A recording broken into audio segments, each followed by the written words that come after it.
Assalamualaikum warahmatullahi wabarakatuh. Perkenalkan, nama saya Stanislaus William Permadi dari Prodi Ilmu Kelautan. Di sini saya akan menjawab soal mid-test dari mata kuliah Kimia Dasar. Soal yang pertama yaitu jelaskan 3 periode dalam sejarah perkembangan ilmu kimia. Sejarah kimia dimulai lebih dari 4000 tahun yang lalu, di mana bangsa Mesir mengawali dengan The Art of Synthetic with Chemistry 1000 tahun sebelum Masehi. Masyarakat purba telah menggunakan teknologi yang akan menjadi dasar terbentuknya berbagai macam cabang ilmu kimia. Soal yang kedua yaitu jelaskan tentang konsep dasar kimia. Konsep yang paling mendasar dalam kimia adalah hukum kekekalan massa yang menyatakan bahwa tidak ada perubahan jumlah zat yang terukur pada saat reaksi kimia biasa.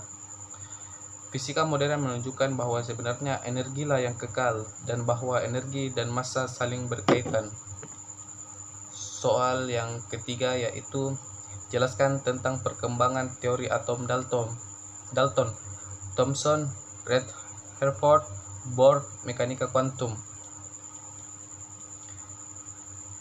Teori atom Dalton, model yang paling sederhana adalah model atom Dalton yang dikemukakan oleh John Dalton, seorang ilmuwan berkebangsaan Inggris. Menurut model atom ini, atom merupakan bola pejal yang tidak bermuatan.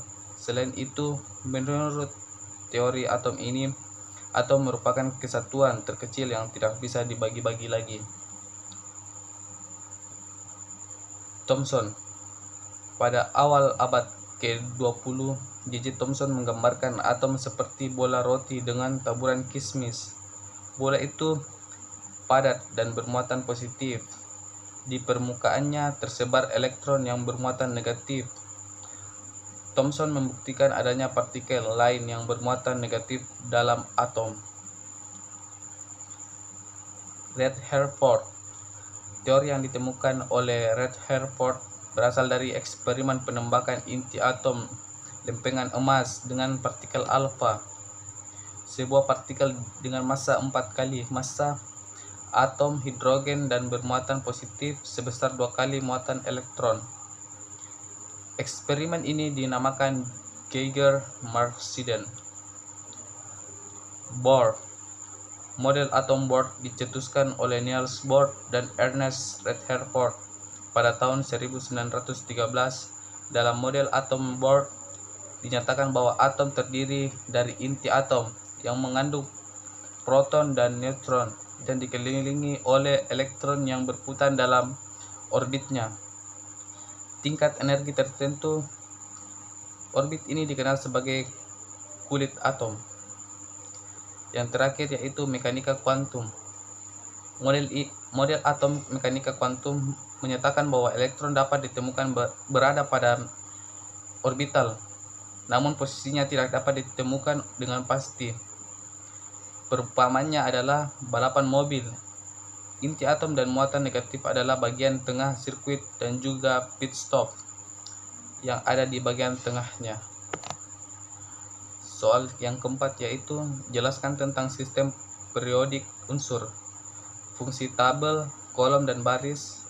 Jelaskan tentang deret lantanida dan aktinida, dan juga jelaskan tentang golongan A dan golongan B.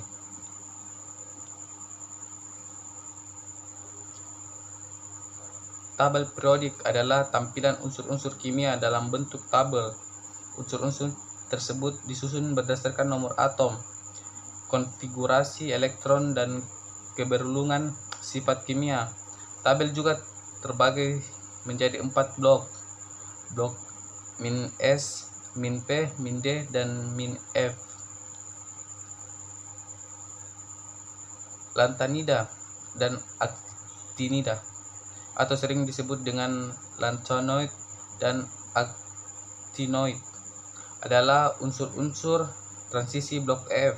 Sifat-sifatnya berbeda secara signifikan dengan unsur-unsur logam transisi blok D. Bahan galian golongan A merupakan golongan bahan galian yang strategis, yang artinya untuk pertahanan atau keamanan negara dan perekonomian negara. Bahan galian golongan B merupakan golongan bahan galian yang vital, yang artinya dapat memenuhi hayat hidup banyak orang. Soal yang kelima yaitu jelaskan tentang pengertian stoikiometri, persamaan kimia dan contohnya, dan juga rumus molekul dan rumus empiris.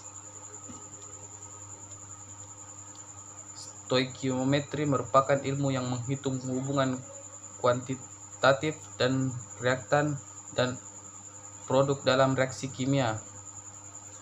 Hal tersebut juga diperjelas oleh Binarni DKK yang menyatakan bahwa materi stoikiometri merupakan kajian tentang hubungan-hubungan kuantitatif dalam reaksi kimia. Penulisan rumus kimia, zat-zat bereaksi, dan hasil reaksi harus benar. Jumlah berbagai atom sebelum reaksi kiri tanda panah dan sesudah reaksi kanan tanda panah harus sama.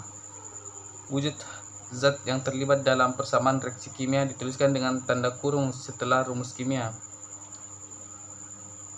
Rumus molekul adalah rumus yang mempresentasikan jumlah elemen-elemen penyusun suatu zat dan masanya dengan cepat. Rumus molekul menyatakan jumlah atom-atom sebenarnya yang membentuk suatu zat. Rumus empiris atau komposisi kimia dari suatu senyawa kimia adalah ekspresi sederhana jumlah relatif setiap jenis atom yang dikandungnya.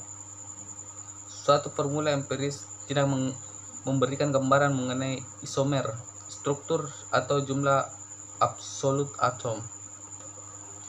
Soal yang keenam yaitu jelaskan tentang ikatan ion dan ikatan kovalen.